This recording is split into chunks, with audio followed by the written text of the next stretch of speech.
우리는 왜 신앙생활을 하는가? 어떻게 보면 당연한 거죠. 하나님이 살아계시니까 우리는 하나님의 살아계심을 믿는 거죠. 그리고 그 하나님의 말씀이 진리이기 때문에 우리는 삶의 기준으로 삼습니다.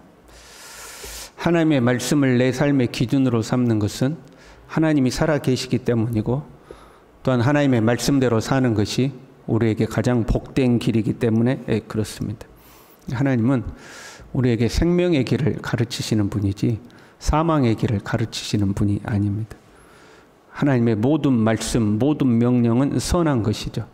그래서 우리가 하나님의 말씀대로 살면 결국 복을 누리고 축복의 길을 걷게 되어 있습니다. 현대인들의 가정은요, 상당히 어려움을 겪는 것을 봅니다. 그 기준이 애매모호하기 때문에 그렇습니다.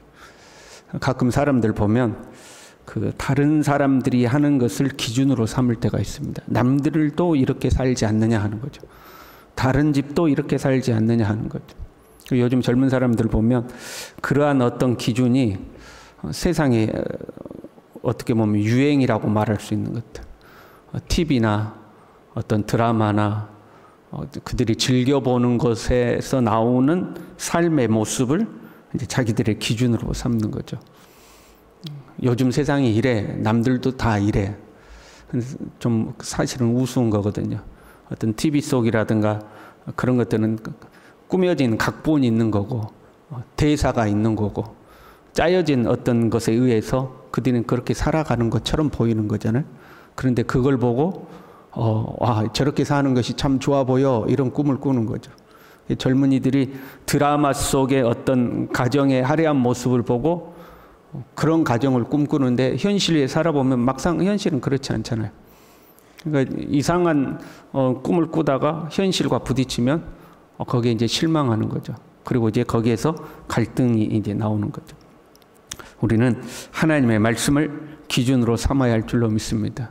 그 이상한 세상 유행 따라가는 게 아니고, 남들도 다 이렇게 살아 이게 아니고, 하나님의 말씀이 우리의 기준인 거죠.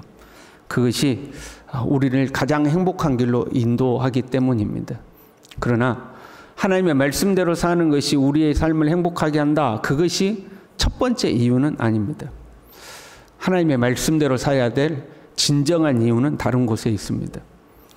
지금 2장 1절부터 쭉 교훈이 이어지고 있어요. 늙은 남자에 대해서, 늙은 여자에 대해서, 젊은 여자에 대해서, 젊은 남자에 대해서 계속해서 교훈하죠. 그리고 그 내용에는 이제 가정적인 것들이 들어있었죠. 남편과 자녀를 사랑하고 집안일을 하고 남편에게 복종하고 뭐 이런 가정적인 내용이 같이 들어있었잖아요. 그렇게 교훈하는 목적이 분명한 거죠. 늙은 남자, 늙은 여자, 젊은 남자, 젊은 여자가 이렇게 살아야 한다. 그 이유가 무엇 때문이었어요? 5절에 이는 하나님의 말씀이 비방을 받지 않게 하려 함이라. 8절에 이는 대적하는 자로 하여금 부끄러워 우리를 악하다 할 것이 없게 하려 함이라.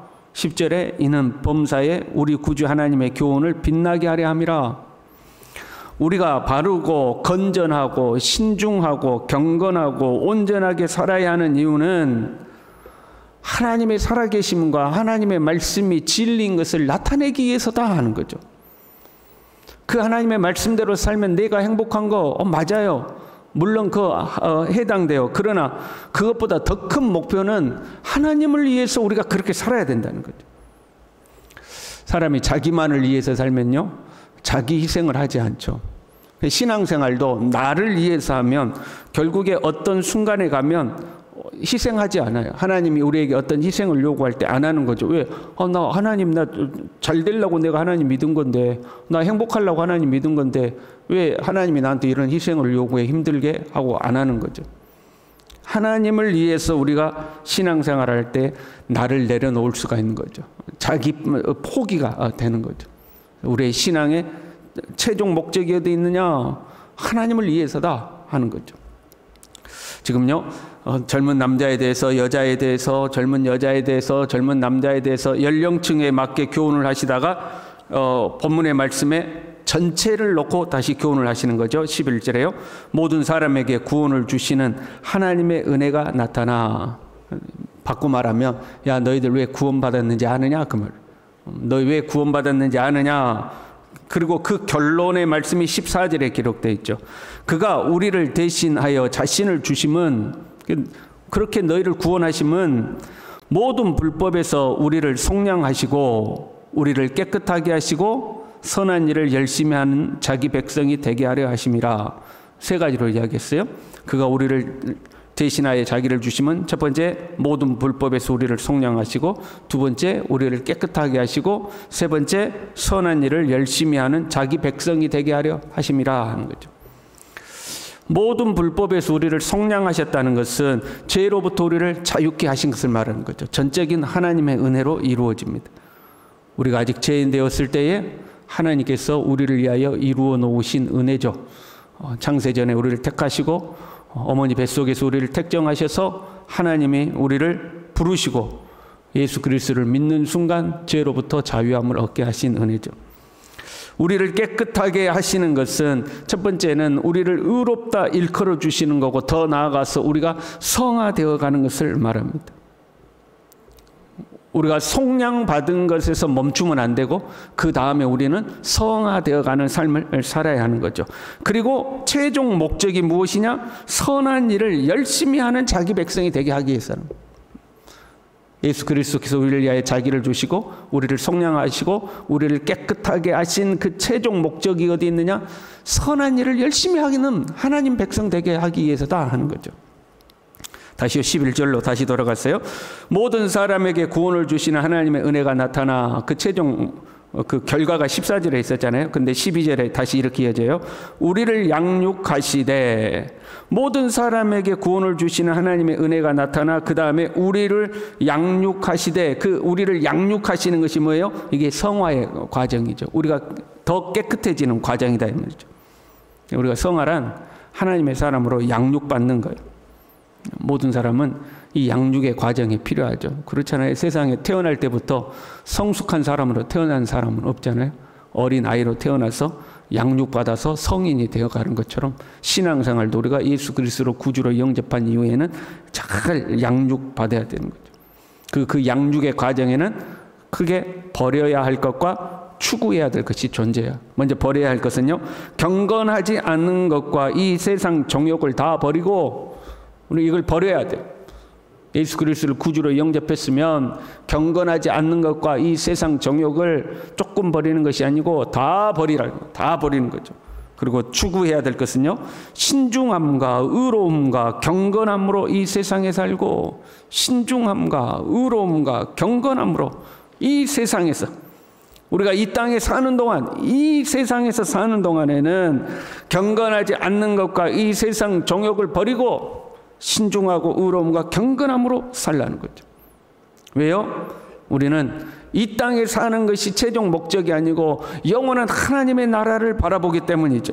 13절에요. 복스러운 소망과 우리의 크신 하나님 구주 예수 그리스도의 영광이 나타나심을 기다리게 하셨으니, 그게 우리의 삶의, 우리의 인생길의 최종 목적지라는 거죠. 이 땅의 삶은 나그네 길입니다. 잠시 지나가는 것뿐입니다. 결국 어디에 도달할 것이냐? 우리 구주 예수 그리스도의 그 영광의 나라에 우리는 도달할 것을 소망하고 있기 때문에 이 세상에 경건하지 않는 것과 정욕을 버리고 신중하고 의로움으로 살아야 하는 거죠. 그리고 그 신중하고 의로운 일을 사는 것은 선한 일을 행하는 적극적인 삶으로 나타나야 됩니다. 그냥 선한 일 하면 안 돼요. 열심히 선한 일을 해야 돼요.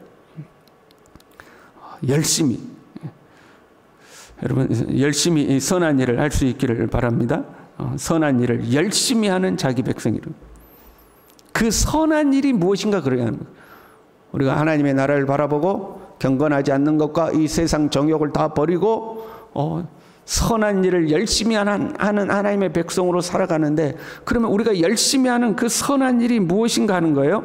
그게 늙은 남자로서 절제하며 경건하며 신중하며 믿음과 사랑과 인내하며 온전하게 사는 거고, 늙은 여자로서 행실이 거룩하며 모함하지 아니하며 많은 술의 종이 되지 아니하며 선한 것을 가르치는 자들로 사는 거고, 늙은 젊은 여자로서 남편과 자녀를 사랑하고 신중하고 순전하여 집안일을 하고 선하며 자기 남편에게 복종하며 사는 거고, 젊은 남자로서 신중하게 살아가는 것, 이게 선한 일을 살아가는 삶의 한 모습인 거죠.